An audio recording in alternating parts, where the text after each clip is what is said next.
First of all,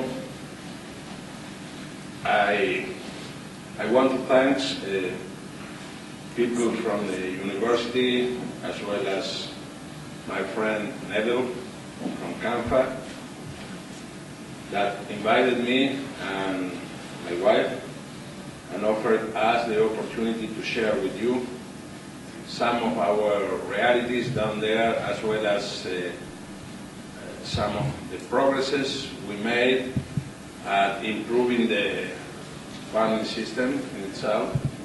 And in the second part, I will share with you some of the progresses we made at looking for synergies between the new farming system that the entire world is needing actually, and you will see why I think this.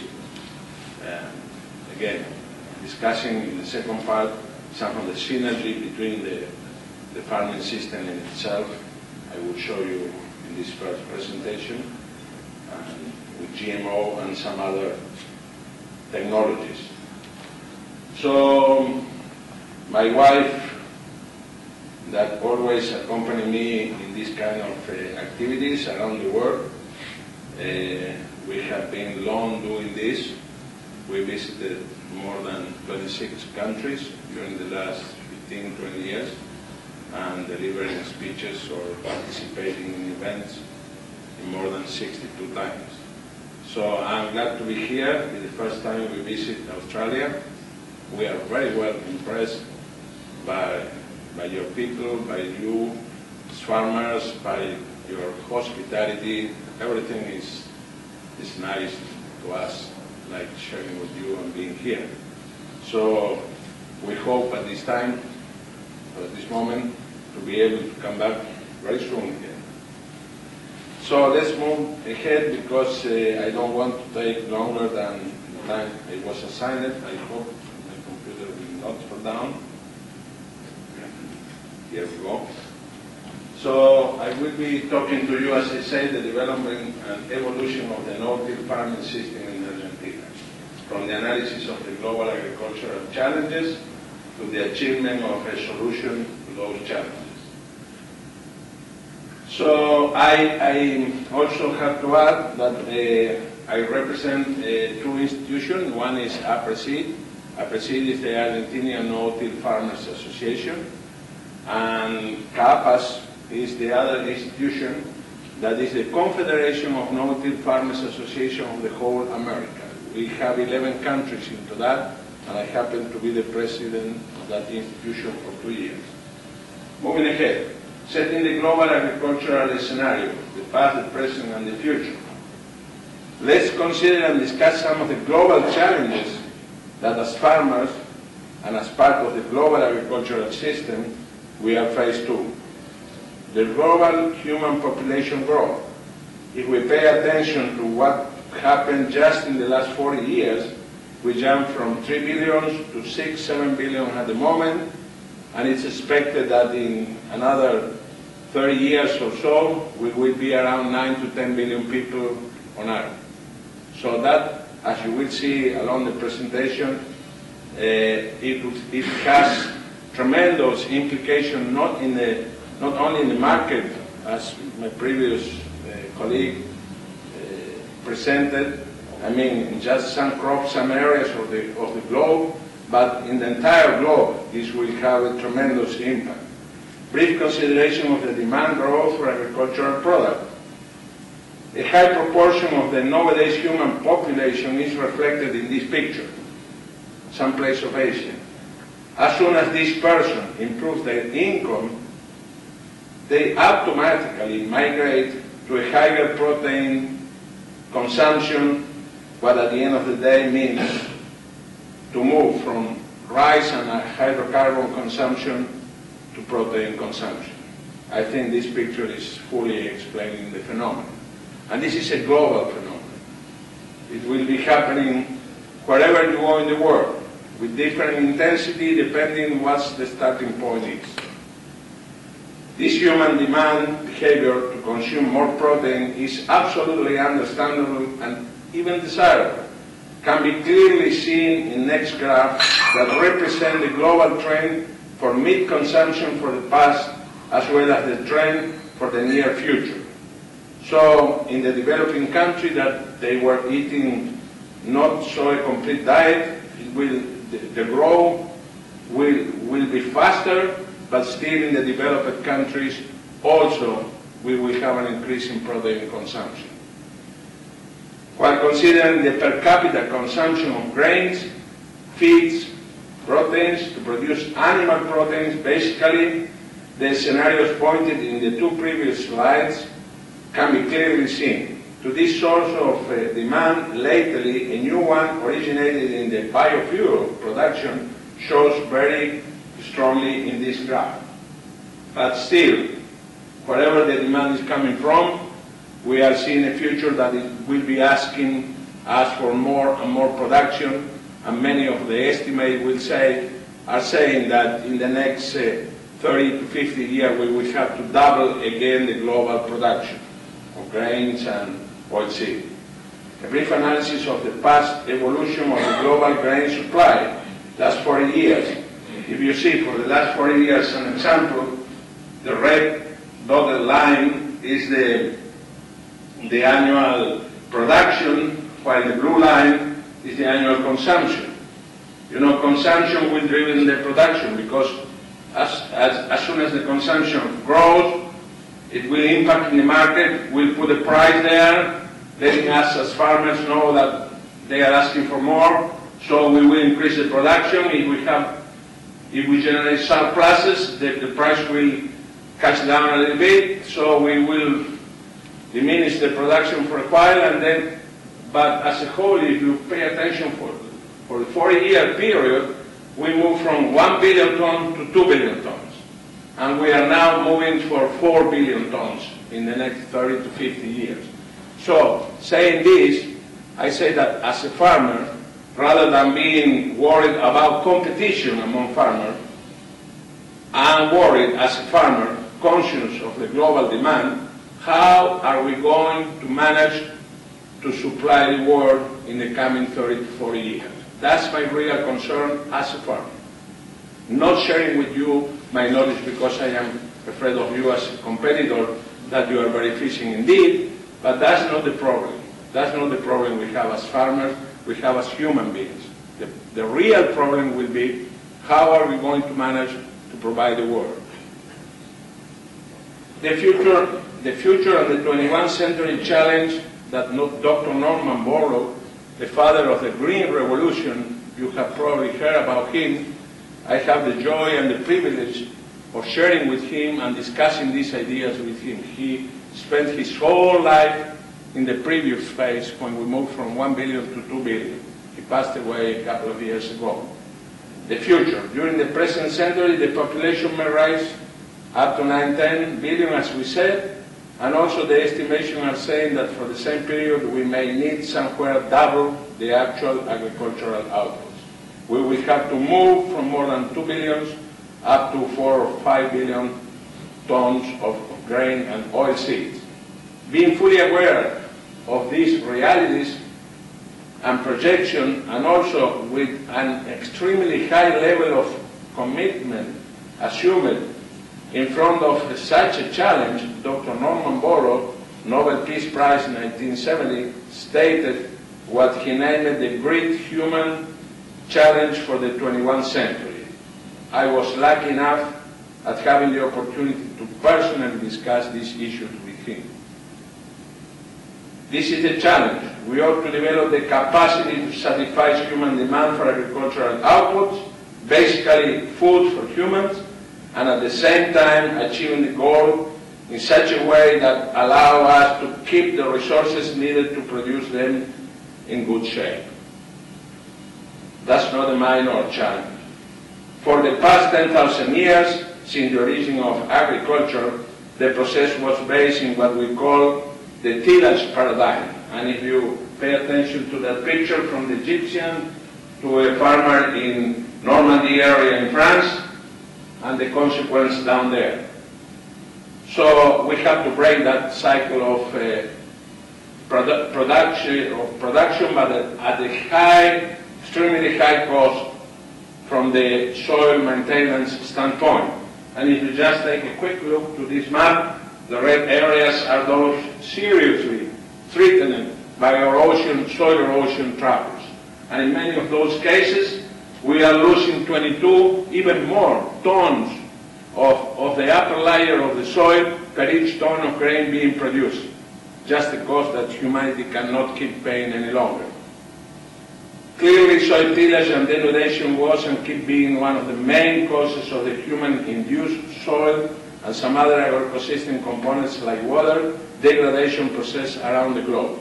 As I said, in many cases like this, and unfortunately they are so frequent around the world, we are losing 10 up to 50 tons of soils per each ton of grain we are picking up out of that field. Again, a price that humanity cannot keep paying any longer. That's our real concern as farmers, to change this. Considering the already achieved level of knowledge, experience, and degree of development in practice of the no-till system, it becomes not easy to accept that no-till only covers 10% of the actual global cultivated area. The rest, 90%, remain based on the old tillage paradigm, which indeed is the main factor responsible for the erosion and degradation of the cultivated soil suffered since the beginning of agriculture. Next picture will show us clear proof that sustain this asseveration. Look in USA, this is a championship of how much can you plow in a day, and in this case they plow 54 hectares in a day. They should quit doing this. I'm not coming here to tell what you have to do. I don't go any part of the world telling farmers what you have to do. But I want to share with you what a fair position at managing our soil should be developed among us. We, the farmers, are the responsible to find a new way. This is Europe, 2009. They are supposed to be leading and teaching all the world how to drive the farming operation, how to drive the farming operation. Water soil erosion, mainly originated by soil tillage. If we look at this, pay attention to this picture. They are kind of scary. And believe me, this is happening more frequent than you may think around the world. This should be definitely stopped. And we are the main actors that will actually push this process of evolving this farming system. If you look at this, 1934, it was the Dust Bowl at USA, and if we look at this, next coming picture, is 2002. With this attitude, human being looks like kicking not only 2 times, but several times the same stone. Please, let's help to find a different way. In cases like this, we just consider 10 to 15 tons, as I said, soil or even more lost per each ton of grain. Indeed, a cost that we cannot keep paying. From now on more, the human intelligence and common sense will be our roadmap at further developing agriculture. We ought to immediately change the way we understand and carry out the agricultural process and management of our agro-ecosystem components. Hence, we can ask ourselves, how are we going to proceed to enlarge agricultural production in a sustainable fashion and in a sufficient magnitude to be able to properly provide and satisfy not only the actual but the future human demand? We must find proper answer to this question. The projections are saying that when we look at the future, the demand will keep growing, as we said, and probably the production will be coming from an yield increase as well as from a combination of an area expansion, but we don't have that much to keep expanding, at least with the actual technology. Let's now discuss the path we follow in Argentina and other American countries to evolve our farming system, enlarging the total production, mainly by means of increasing productivity, but now within a sustainable and even improvement scenario. Before discussing the way we follow in Argentina, let's briefly consider and compare your farming area and where my farm is located in Argentina. When we look at your area, the area we are located now, well, I can mark a wider one, but still we are more or less at the same latitude and in the southern hemisphere. So when we compare the climatic characteristics, in my area we have 800 millimeters, 800 to 900 millimeters per year. Mostly we have the rain during the middle of the summer and at the beginning of the autumn. We have a kind of dry winter, and then we have spring rains again. When we compare with yours, more or less you have, I wouldn't say the same pattern. You have a kind of more erratic, but more stable across the year, and you have 944 millimeters per year. So supposedly you have enough humidity if you properly manage it to develop many crops in this area. So where my farm is located, let's put on the parachute and jump from the satellite. And if we are going down and down, we finally touch ground in my farm. This is my farm. This is the visit that my friend Neville and some other colleague of you from here from Australia paid to me last March when we were almost ready to harvest this corn that, as we see later, it yielded around 10 to 11 tons per hectare. Even we were in the middle of a severe drought summer period. They need to introduce a paradigmatic change to the global agricultural system. The new agricultural paradigm is based in no-till and the MOSPA. MOSPA is the modern, sustainable, highly productive and profitable agricultural model. Represent only some of the mega constituencies of the model that allows and materializes in reality a larger and more evolved, rational and intelligent utilization of the agroecosystem. The new general strategy tends to maximize the direct positive impacts and externalities while minimizing the negative ones. The complete avoidance of soil tillage, the soil covered by mulch, being mulch material other than grain, I like to call them in this way rather than crop residues. They are so valuable to be called residues. Soil nutrition rather than crop fertilization, rotation and sequence of crop. They are only some of the key pillars and factors for a better farming system.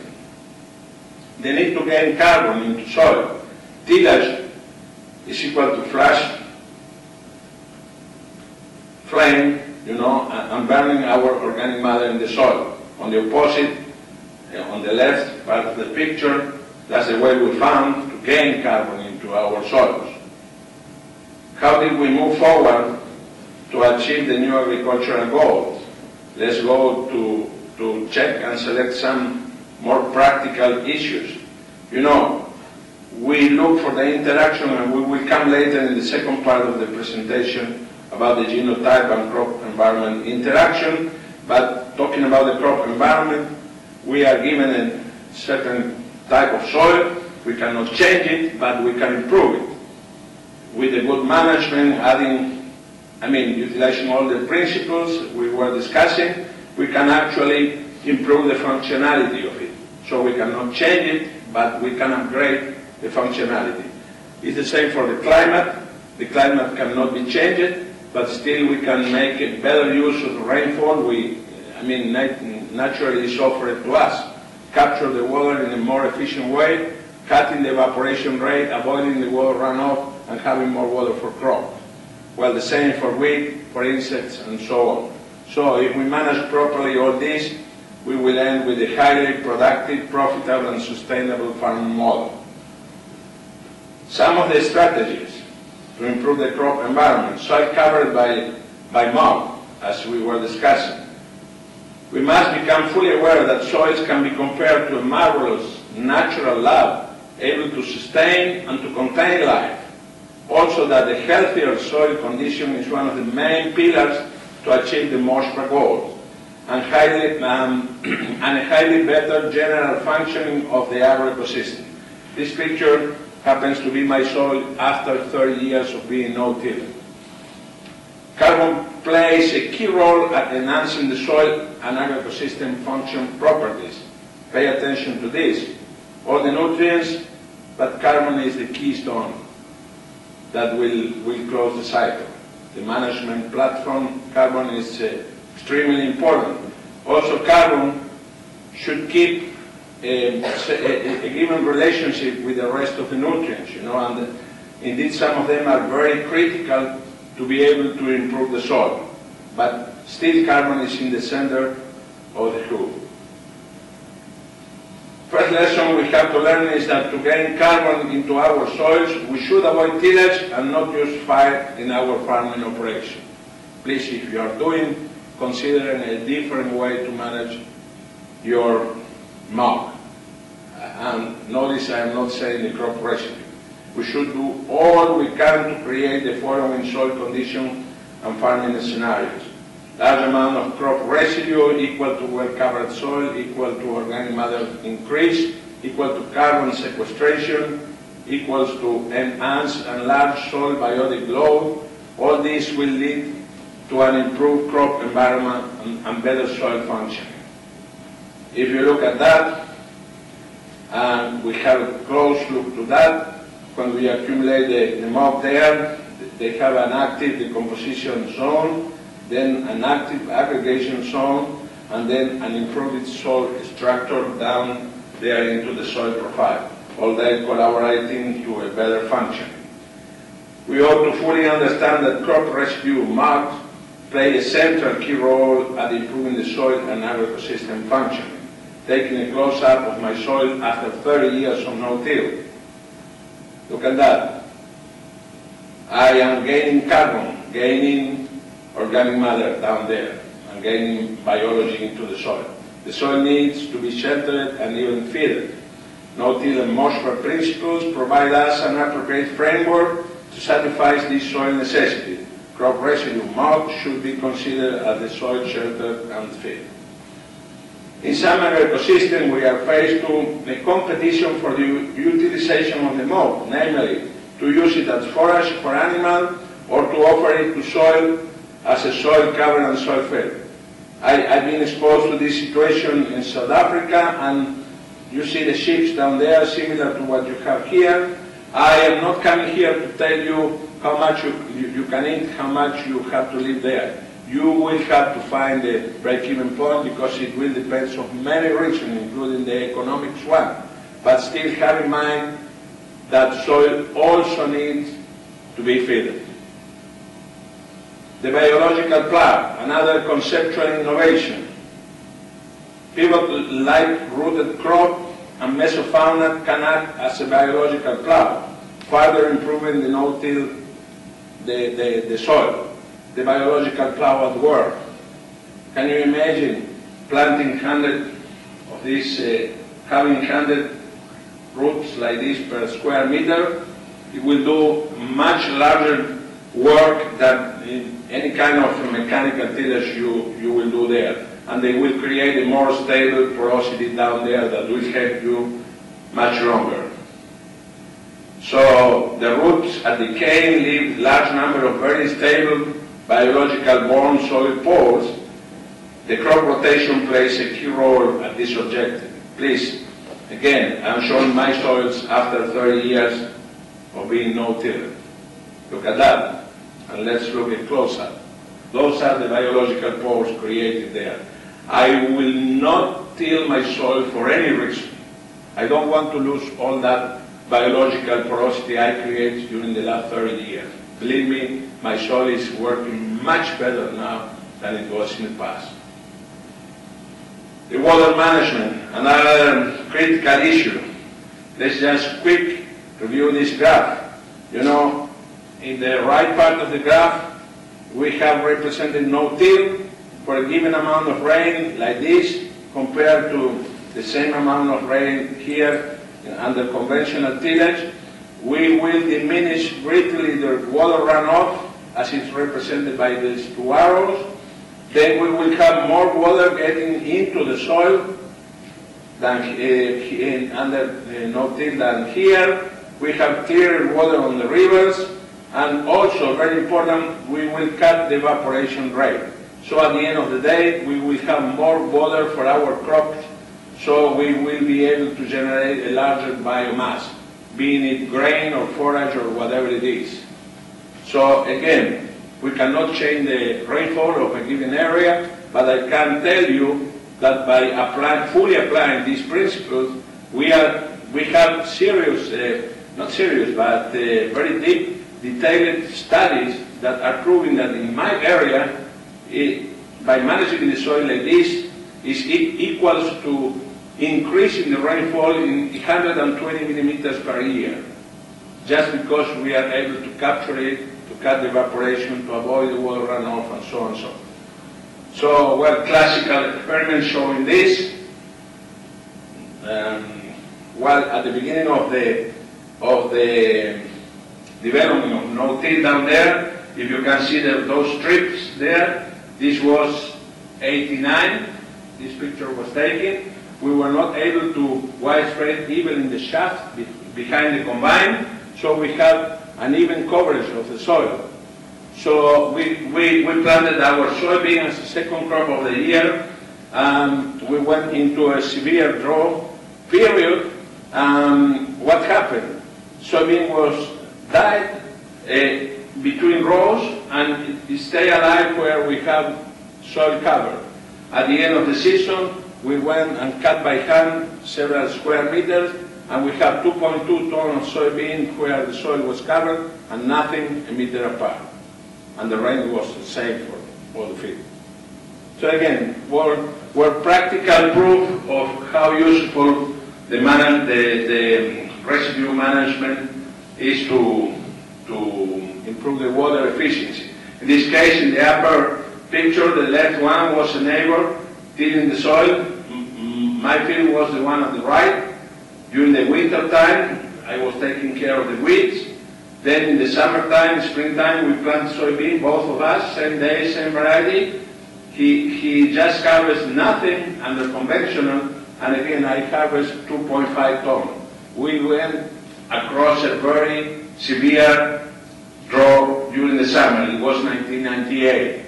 So we learned across the years, we learned how useful to manage rotation and to cover the soil was for our farming system. Again, rotation, look at that. This is our farm we are operating in Uruguay. We truly rotate our soil as much as possible. Not only with crops, but also with chemical principles, and rotate is a general concept. Soybean planted into last year corn stubble. We just do nothing to our stubble.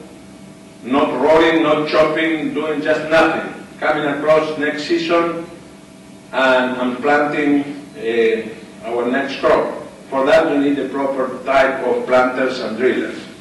In another example, no-till wheat into soybean corn stubble, and so we can move along. You know, we rotate all type of crops. So to be able to do this, as I said, you need the proper planters, and I will show you. In this case, it's a cover crop. Oh, that's a cover crop, and let me see if I can show you this story a little bit, because for some reason I cannot have it running automatically, but I think I have to, I want to show it to you. So I planted into all cover as a cover crop. We may have there probably 12 tons of biomass on top of the soil, and our planters are able to go across that and do a very efficient job at planting soybean in this case, but it could have been corn or soybean or sunflower or any other summer crop, you know. We've been developing our planters down there for a long time, 35, 40 years already, and we come out with very efficient piece of machinery, almost able to plant wherever you want to plant. You don't need to concern about how much amount of crop residue you have, which type of it, or nothing. Just go ahead and in reasonable good condition. If the soil is in reasonable good condition regarding normal humidity, you will be able to do it without any limitation. If we go down there and try to see a close-up, you will see the seed perfectly placed down there into the moist soil, completely covered, ready to start, to spring out and start the crop cycle. I was just grabbing to try to show you the seeds. Look where the seeds are. Absolutely placed like if we prepare the most, as if we had prepared the seed bed as we use under conventional. You don't need to do that any longer. Well, okay. So let's come back now. Hope I can stop this and come back to the PowerPoint. Sorry about this. It's supposed to be running automatically, but for some reason we couldn't have it. Fortunately, in some part of the world, things have started to change, migrating the agricultural process toward a new paradigm, and the trend keeps growing year after year. Innovation plays a key role in the process. At developing our farming system, we must be fully aware that there are no recipes to be straight used, but general principles that have universal validity but still have to be locally adapted before being extensively adopted. Please, my friends, my colleagues, farmers, I'm not coming here to tell you what you have to do. I'm coming here just to share with you what we have done and the way we found in our latitudes. So probably some of these ideas I'm finding may be useful to you. I hope so. Argentina, the no-till and MOSPA adoption pattern, the certification of the process. We move forward and certify this process for those around the world, those consumers that want certification. Still, the most important thing, follow and take a close look to the adoption. We started with almost nothing in the 80s, and right now we have 25 million hectares under no-till, which accounts for 85%. The latest statistic is saying 85 to 90% of the crops, of all the crops we are running in Argentina, are already under no-till. Some of the outstanding benefits achieved. Look at the production, the country's total production, grains and oilseed, where the blue arrow is down there. Actually, no-till starts growing very fast. And not only no-till, but also GMOs and some other technologies I will be discussing later in the second part of the presentation. But the impact was tremendous. We almost tripled the country production by utilizing this type of technologies and being more sustainable, improving our soils at the same time, which is not a minor issue. So, just going quickly into some conclusions. To achieve these results, we ought to understand that the grain is for us, but the mold should be for the soil. You will determine to which point. We must put a limit for the amount of mold that we pick up from our fields. Pick up some, but not this much. At the present time, with the evidence we already have, we can consider that the no-till and MOSPA model principles are not only useful to increase productivity and profit, avoiding further degradation, but also useful to repair some of the damages caused in the past, which after all means to reach a beyond sustainability stage. And why I'm saying this? Because this is our reality. I was given this piece of land. Somebody came to me for advice how he could possibly solve that tremendous soil losses. I guide him to go into no-till, and after 10 years, this is exactly the same place, 10 years later, being treated with no-till and keeping the residues there and doing all the package of technology or the system technology I was describing to you.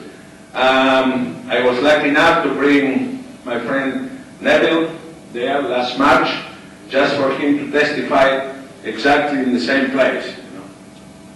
So, as a final thought related to this vital issue for humanity all, it appears as extremely appropriate not to forget that the achievement of a more productive, profitable, and sustainable agriculture constitute goals that can be reached. So I encourage and invite all of you to double our efforts to succeed at this purpose, from which the future of our civilization, as we know it nowadays, strongly depends.